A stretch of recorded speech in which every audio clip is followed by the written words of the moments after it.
Place, लेकिन ये मौका आप सबको बता, हमने हर चीज शेयर की है, ब्राइडल स्किन केयर कैसा होना चाहिए एंड LHR के बारे में डिटेल, नॉर्मल स्किन केयर में आपको क्या क्या करना चाहिए। तो अब ये आई एम श्योर एक बहुत बड़ी चीज है कि प्रेगनेंसी के दौरान, क्योंकि इतनी सारी चीजें हो जाती हैं, लेडीज खुद थकती हैं, ऊपर नीचे होती हैं बहुत सारी चीजें, तो कई बार हम स्किन पे ध्यान नहीं देते।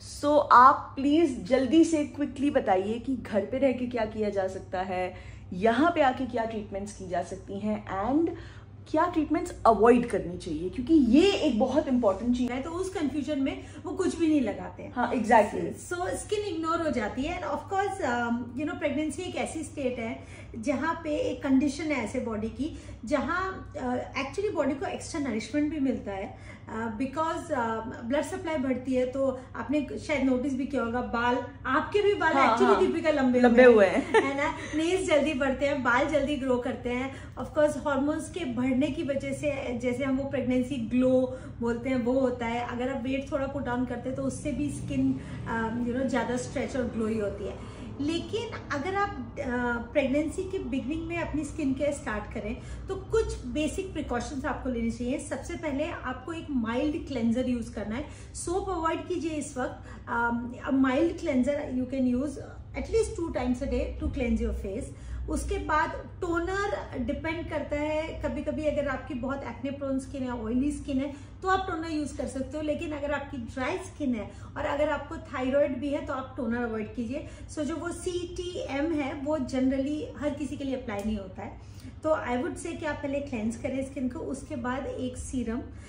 यहाँ पे आपको ध्यान रखना है कि आप ना retinol, glycolic acid, salicylic acid ये चीजें अवॉइड करें बिकॉज ये इरिटेट करती है स्किन को। स्किन आपकी ना इस वक्त बहुत अनस्टेबल हो जाती है। जैसे जैसे you go advancing in pregnancy, hormone changes की वजह से आप ये देखेंगे कि स्किन में काफी चेंजेस आते हैं। अभी मैं दीपिका की स्किन देख रही हूँ, अभी काफी डिफरेंट है। In the beginning of your you know first trimester the skin was very different। तो yes, आपकी स्किन थोड़ी अनस्टेबल होगी, थोड़ी फ्लक्चुएट करेगी। तो ऐसे में आप कोई भी AHAs, BHAs और रेटिनॉल्स अपनी फेस पर अवॉइड करें। लेकिन बेसिक जो आपको एक चीज जो आप यूज कर सकते हैं जिसमें एसिड भी जुड़ा है वर्ड, और वो है hyaluronic acid. Because actually hyaluronic acid acid नहीं है, ये एक मिसनोमर है। तो मॉर्निंग में फेस वॉश करके हाइलुरोनिक एसिड लगा के फिर यूज अ मॉइस्चराइजर। और सनस्क्रीन आपको डेफिनेटली यूज करनी है बिकॉज इस वक्त स्किन में बहुत मेलेनिन बनता है।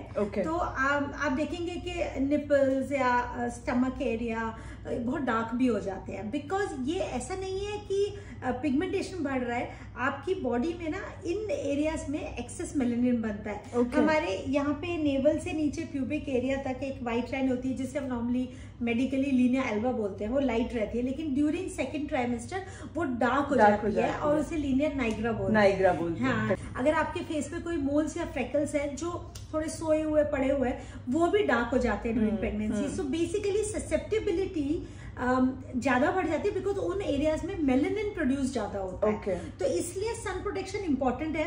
मैं हमेशा वैसे ओरल सनस्क्रीन की बात करती हूँ, लेकिन ड्यूरिंग प्रेगनेंसी आप वो अवॉइड कीजिए। तो you can use topical sunscreen, और अगर ये पॉसिबल नहीं है तो आप बेस्ट सनस्क्रीन तो कपड़े तो आप फुल स्लीव क्लोथ्स पहन सकते हो। अगर आप ट्रैवल भी कर रहे हो तो लूज कपड़े पहनिए, लेकिन वो कवर होके रहे तो आपकी उतनी सनस्क्रीन की नीड कम हो जाती है। लेकिन ऑफकोर्स फेस पे सनस्क्रीन आपको लगानी चाहिए। प्रेगनेंसी में आई एडवाइस कि आप ट्वाइस अ डे लगाइए सनस्क्रीन। और क्योंकि वैसे भी अगर आप सनस्क्रीन से पहले भी should wash our face, right? You should wash जब हम रीटच कर रहे हैं। आप रीटच कर रहे हो नहीं, उसमें it's okay, really you can reapply, या you don't have to wash. नहीं तो you will over dry the skin. अगर आप फिर पूरा प्रोसेस करोगे तो ओवर ड्राई कर दोगे। हाँ, तो first time you cleanse, you put the serum, preferably hyaluronic acid, which is a good serum which you can use in throughout the pregnancy. Then you use a moisturizer and then you put a sunscreen.